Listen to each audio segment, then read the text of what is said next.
గారు ఉన్నారా? ఎస్ భరత్ కుమార్ గారు, ఎస్ మస్తాన్ రావు గారు. సో ఆల్రెడీ మీరు చూస్తున్నారు. ఎస్ భరత్ కుమార్ గారు చెప్పండి, ఏంటి ఎట్లా చూస్తున్నారు మీరు? ఇప్పుడు ఇందాక సుజయ్ గారు చెప్పారు కొన్ని పాయింట్స్, అండ్ ఇందాక ఇజ్రాయెల్ గారు కూడా కొన్ని పాయింట్స్ చెప్పారు, కాబట్టి ఏంటి ఎట్లా చూస్తున్నారు సిచ్యువేషన్ ని? నమస్కారం అండి. ప్యానల్ లో ఉన్నటువంటి ముందుగా లేట్ గా నాకు అది ఓకే కాల, అందువల్ల కొంచెం ఇబ్బంది అయింది. నేను జర్నీలో ఉన్నాను అనుకోకండి. Thank you. No problem. చెప్పండి. ప్యానల్ లో ఉన్నటువంటి అందరికి కూడా నమస్కారం. ఏమండి, నిన్న జరిగినటువంటి సంఘటన ఏదైతే ఉందో వాంటెల్లీగా జగన్మోహన్ రెడ్డి గారు ఈ హిందుత్వం మీద ఒక ప్లాన్ ప్రకారం దాడి జరుగుతున్నటువంటి విషయం మన అందరికీ తెలిసినటువంటి విషయం. ఎందుకంటే మీరు లడ్డు మీద లేకపోతే ఇంకో సబ్జెక్ట్ మీద మాట్లాడేటప్పుడు అసెంబ్లీలో మీరు వెంకటేశ్వర స్వామికి ఫోటోలు తీసుకొని మీరు ఎందుకు వెళ్ళాలి? మీకేం సంబంధం వెంకటేశ్వర స్వామికి? మీరు ఏదన్నా ఉంటే రాజకీయాలుగా చేయండి. వెంకటేశ్వర స్వామితో మీకేం పని?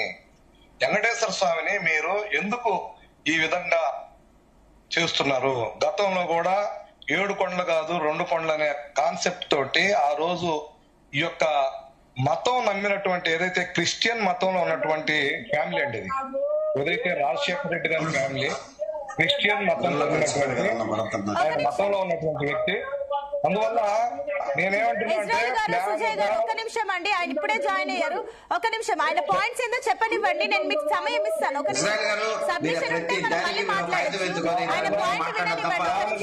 ఒక నిమిషం ఆగండి. సుజయ్ గారు ఒక నిమిషం, ఇజ్రాయెల్ గారు ఒక నిమిషం, భరత్ కుమార్ గారు ఆయన మాట్లాడినివ్వండి, నేను సమయం ఇస్తాను. ఇజ్రాయెల్ గారు మీరు డిఫెండ్ చేసుకోవడానికి నేను మీకు టైం ఇస్తాను. ఒక్క నిమిషం ఆయన పాయింట్ చెప్పనివ్వండి. ఒక నిమిషం భరత్ కుమార్ గారు చెప్పండి.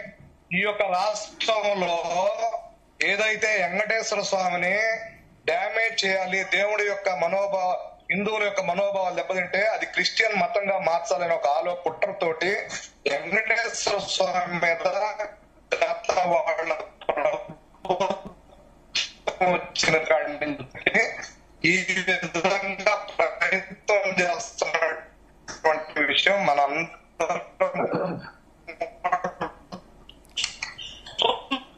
క్లారిటీ లేదండి భరత్ కుమార్ గారు, మీ ఆడియో ఒక నిమిషం, మీ పాయింట్. ఎందుకంటే జగన్ ఫ్యామిలీతో ఎప్పుడు కూడా దర్శనానికి వెళ్ళా, నుంచి మాట్లాడినా ఇంకో పార్టీ నుంచి మాట్లాడినా చెప్పండి. ఓకే, ఇప్పుడు ఆడియో ఓకే, చెప్పండి. నేనేమంటున్నా అంటే ఈ యొక్క ధర్మం మీద హిందుత్వం మీద దాడి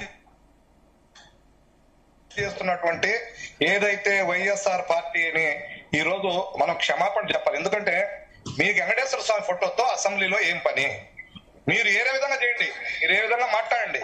మీరు కల్తీ జరిగిందని మీ వాళ్లే సుబ్బారెడ్డి, చైర్మన్ గా ఉన్నటువంటి సుబ్బారెడ్డి చెప్పినటువంటి పరిస్థితుల్లో ఇకనన్నా గమ్ముగా ఉండి పరువు కాపాడుకోవాల్సినటువంటి పరిస్థితుల్లో ఇప్పుడు కూడా బొకాయిస్తూ ఒక దేవుణ్ణి హిందూ మనోభావాలను దెబ్బతీస్తున్నటువంటి వైఎస్ఆర్సీపీ ఈ రోజు ఈ విధంగా చేయడం అనేది చాలా దుర్మార్గమైన విషయం. అందరూ కూడా ఆలోచన చేస్తా ఉన్నారు. ఆ రోజు 2 కొండలు అన్నారు, ఈ రోజు 7 కొండలు ఎందుకు 2 కొండలు అన్నారు. అదే కాన్సెప్ట్ మీద వైఎస్ఆర్సీపీ ప్రయత్నం చేస్తుంది. నిన్న అందరూ కూడా వెనకాలండేది జగన్మోహన్ రెడ్డి గారండి, మాజీ ముఖ్యమంత్రి జగన్మోహన్ రెడ్డి గారు ఈ తంతంతో చేస్తున్నటువంటి పరిస్థితి. ఎవరికన్నా ధైర్యంగా ఒక్క నిర్ణయం తీసుకునే అవకాశం ఉందా వాళ్ళ పార్టీలో? ఓన్లీ జగన్మోహన్ రెడ్డి హిందుత్వం మీద దాడి చేస్తున్నటువంటి పరిస్థితి మనం గమనిస్తున్నాం. అదే విధంగా నేనేమంటుంటే నిన్న చేసినటువంటి తక్షణం ఈ యొక్క వైఎస్ఆర్సీపీ పార్టీ జగన్మోహన్ రెడ్డి అందరూ కూడా క్షమాపణ చెప్పాలి. హిందువుల మనోభావాలు దెబ్బతీసినందుకు వీళ్ళందరూ కూడా క్షమాపణ చెప్పాలని భారతీయ జనతా పార్టీ నిన్న కూడా మా సోమవీర్రాజు గారు డిమాండ్ చేయడం జరిగింది. ఈ రోజు కూడా మేము తెలియజేస్తూ ఉన్నాం. ఓకే అండి, నేను మళ్ళీ వస్తాను మీ దగ్గరికి. ఎస్ మస్తాన్ రావు గారు, మీరు అప్పటి నుంచి